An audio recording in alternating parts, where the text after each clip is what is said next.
Hey folks, we're live tonight on Brownsville's east side. This is Dana Avenue behind us, and you know, it's being rebuilt. You can tell by that, and sometimes that process is not a pretty one, especially when you get a lot of rain, and that's kind of made a mess out of it. So it's just going to take a while to get it all cleaned up.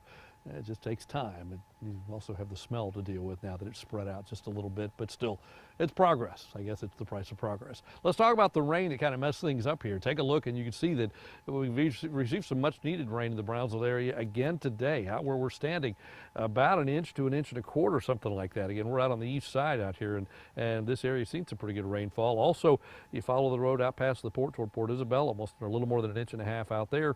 Across the river in Matamoros, west side of Matamoros, about 1.8 inches today so far. And again, this is just today. We look at the rest of the valley. This is certainly where the heaviest rain was today, but we'll notice there's been scattered stuff in other parts of the valley, but certainly the heaviest stuff has been right here where we're standing. Other places just seeing spotty showers, and then you see the leftover stuff off of the mountains. That fell late last night, early this morning. Now, as far as what's going on right now, here's the last hour's worth of Doppler radar images, and you'll notice most things have moved out of the region. There's just not much left.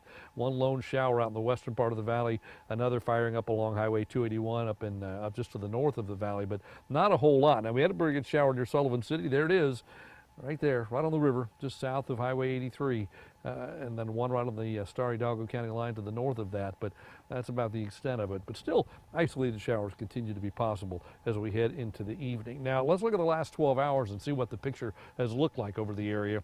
And satellite radar together kind of gives you a clue that the stuff was spottier today than yesterday, even though here in Brownsville we got hit pretty good 2 days in a row. Other parts of the valley have seen little or nothing the last couple of days. It's been very, very spotty. And Future Track suggests it will get even more spotty in the days ahead. Our rain chances begin to kind of fade away pretty quickly now. Today we were down to 40%. I think tomorrow we're less than that. As you watch this go forward, you're going to see nothing more than an isolated shower or two around the area.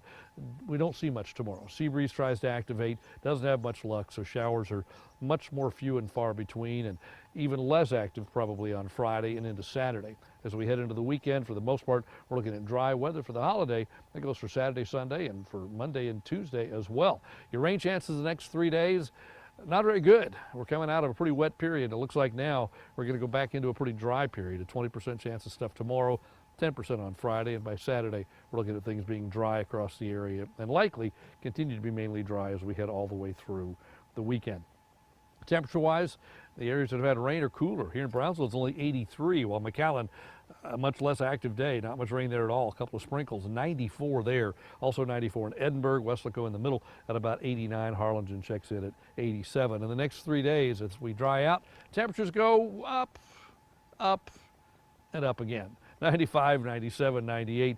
We don't see another cool down of any significance coming anytime soon, nor do we see a big rainmaker coming anytime soon either. So drier weather moving its way back into the valley. Here's what's going on at the coast. If you're headed to the beach, let's see, tomorrow's Thursday, right? So that's an early start. That's not a 4-day weekend. That becomes a 6-day weekend now, if you're there all the way through the 4th of July. In the morning, temperatures in the upper 80s, southerly winds, a little breezy, 19 to 20 miles an hour. UV index is extreme. The rip current risk is moderate. The surf temperature is still a very warm 85 degrees. Winds stay up out of the southeast most of the day tomorrow. In the bay, the water temperature there is now still in the mid to upper 80s. Look at this, 85 right now. The bay's gone a little bit choppy. The seas are 3 to 5 feet. There are your tides. So for tonight across the valley, we continue to see leftover isolated showers this evening, but then partly cloudy. Southeasterly winds, a low of about 77. Tomorrow, I think we see a very slight chance of rain, but very slight, under 20%. Your high tomorrow around 95. So temperatures continue to warm up as we head into the holiday weekend. I know we're stretching when we say holiday weekend, right? The holiday's not until Tuesday, but yeah, close enough. You see temperatures in the upper 90s through the forecast period. We don't see much of a chance of rain. Again, tomorrow, 20%. That's probably the best chance out of the next 7 days. Beyond that, it looks like it's mainly dry and mainly hot across all of the valley. That's your updated First 1 5 forecast live in Brownsville. Tim Smith, Channel 5 News at 6.